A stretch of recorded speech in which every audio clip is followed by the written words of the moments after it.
اوپر حملہ کیا ہے۔ ظاہر ہے کہ آپ کے بعد مالکیت بنی، مالکی مسلک بنا، اس سے پہلے مالکی مسلک تھا ہی نہیں، لہذا مالکیت مراد نہیں ہو سکتی۔ امام احمد ابن حنبل رحمۃ اللہ علیہ کی پیدائش 164 کے اندر ہو رہی ہے۔ 164 کے بعد مسلک حنبلیت وجود میں آیا ہے، اس سے پہلے وہ جماعت موجود تھی۔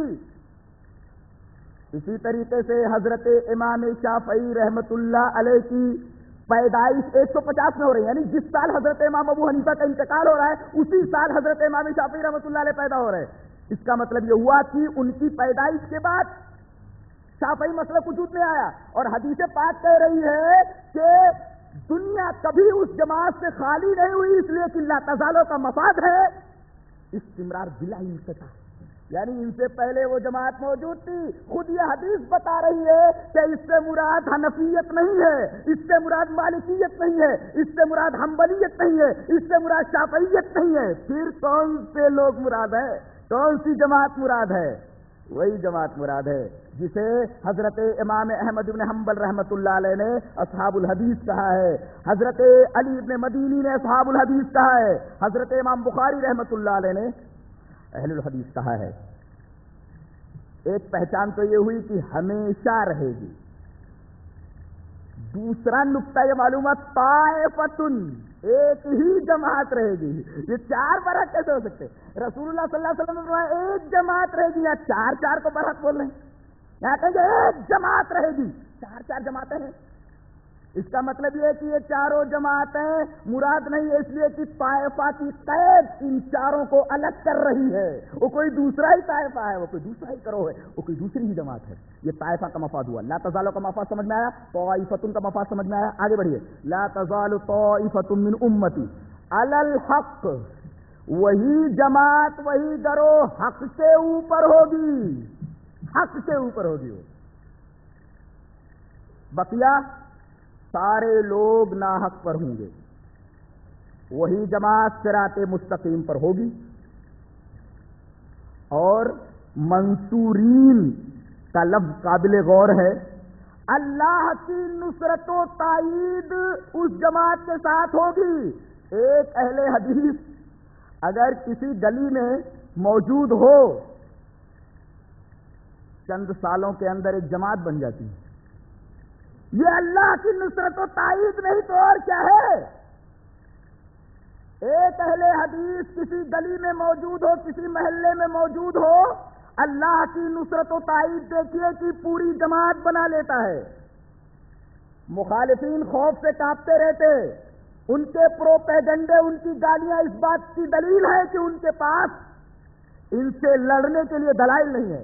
کہیں میں نے پڑھا تھا ماڈرن دور میں گالیاں، آگے سائن آف انٹروگیشن ہے، سائن آف انٹروگیشن، ماڈرن دور میں گالیاں کس کو بولتے ہیں؟ جواب دیتا ہے تمام دلائل کے خاتمے کا اعلان۔ یہ ماڈرن دور میں گالیاں، یہ کافی صاحب کا جواب ہے۔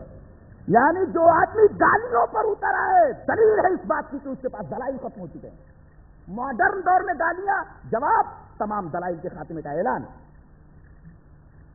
تو ایک محلے میں اگر کوئی اہل حدیث ہو، اللہ تبارک و تعالیٰ کی نصرت و تائید اس کے ساتھ ہوتی ہے، ایک رہتا ہے پوری جماعت بنا لیتا ہے۔ اگلا ٹکڑا دیکھیے، لا یضرهم من خالفهم، اس ٹکڑے سے دو باتیں معلوم ہوئی، بلکہ یہ کہہ لو کہ تین باتیں معلوم ہوئی۔ ایک تو یہ کہ ان سے مخالفت لوگ کرتے ہی رہیں گے، ان سے جھگڑا ہوتا ہی رہے گا، اور یہ برابر جھگڑتے رہیں گے، جہاں دیکھو لڑ رہے ہیں، جہاں دیکھو دلائل پیش کر رہے ہیں اور جھگڑا ہو رہا ہے۔ یہ حدیث پاک بتا رہی ہے کہ یہ برابر جھگڑتے رہیں گے اور مخالفت برابر ہوگی۔ چپ ہو جائے تو مخالفت کا سوال ہی پیدا نہیں ہوتا۔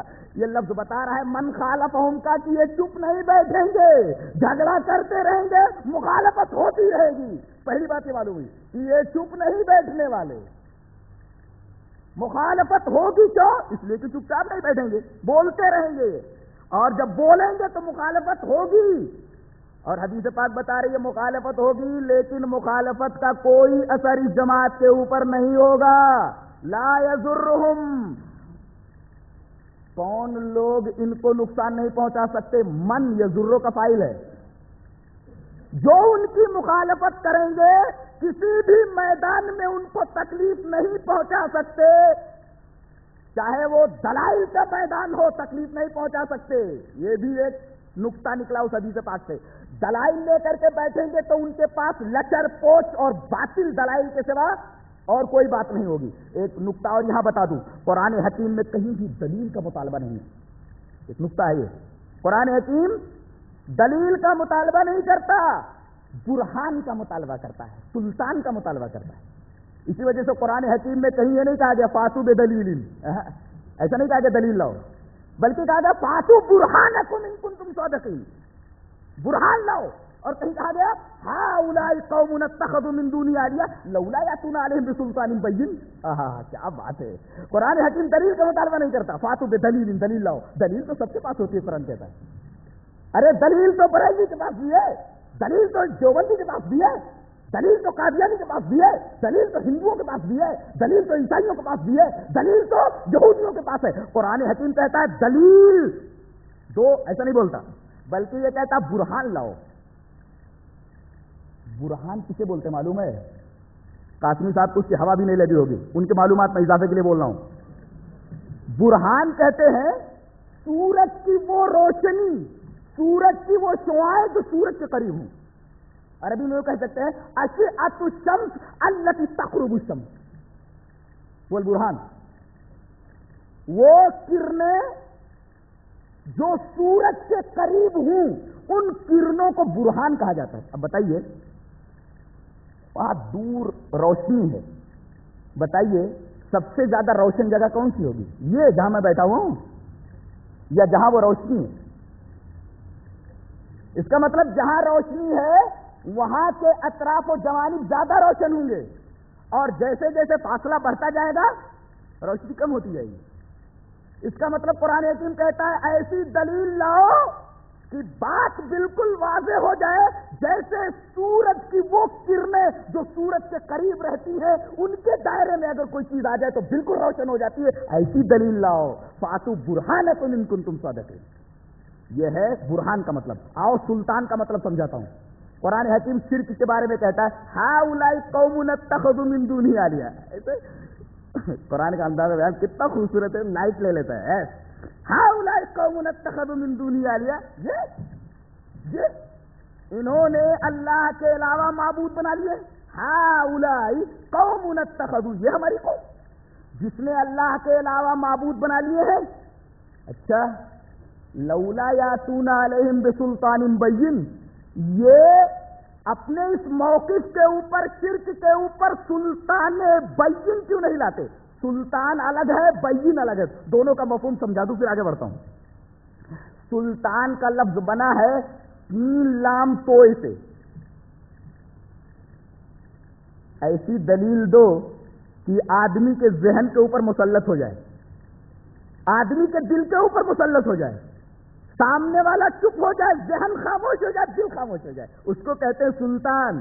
سامنے والے کے پاس جواب نہ رہ جائے، اس کو کہتے ہیں سلطان، یعنی دلیل مسلط ہو جائے، ذہن کے اوپر، دل کے اوپر مسلط ہو جائے، دل کے اوپر اس دلیل کا قبضہ، دماغ کے اوپر اس دلیل کا قبضہ، کہ سامنے والا وہ دلیل سننے کے بعد چپ ہو جائے، ایسی دلیل کو سلطان کہتے ہیں۔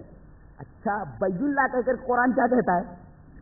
قرآن کہتا ہے کہ کچھ قاسمی ایسے ہوں گے جو دلیل کو لپیٹ کر کے پیش کریں گے، تھوڑی دیر کے لیے عقل حیران رہ جائے گی، کیا ہے یہ؟ اگر کمپلیکیشن ہو دلیل میں تب بھی تھوڑی دیر کے لیے عقل حیران رہ جاتی ہے، خاموش ہو جاتا ہے دل، خاموش ہو جاتا ہے دماغ۔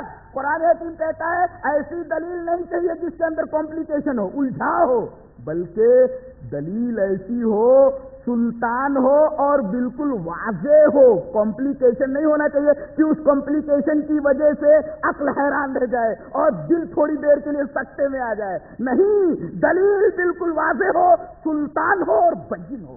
ہؤلاء قوم اتخذوا من دونه آلهة لولا يأتون عليهم بسلطان بين. تو میں یہ کہہ رہا تھا کہ قرآن حکیم دلیل کا مطالبہ نہیں کرتا، قرآن حکیم سلطان کا مطالبہ کرتا ہے، وہ بھی سلطان بین کا مطالبہ کرتا ہے. قرآن حکیم برہان کا مطالبہ کرتا ہے.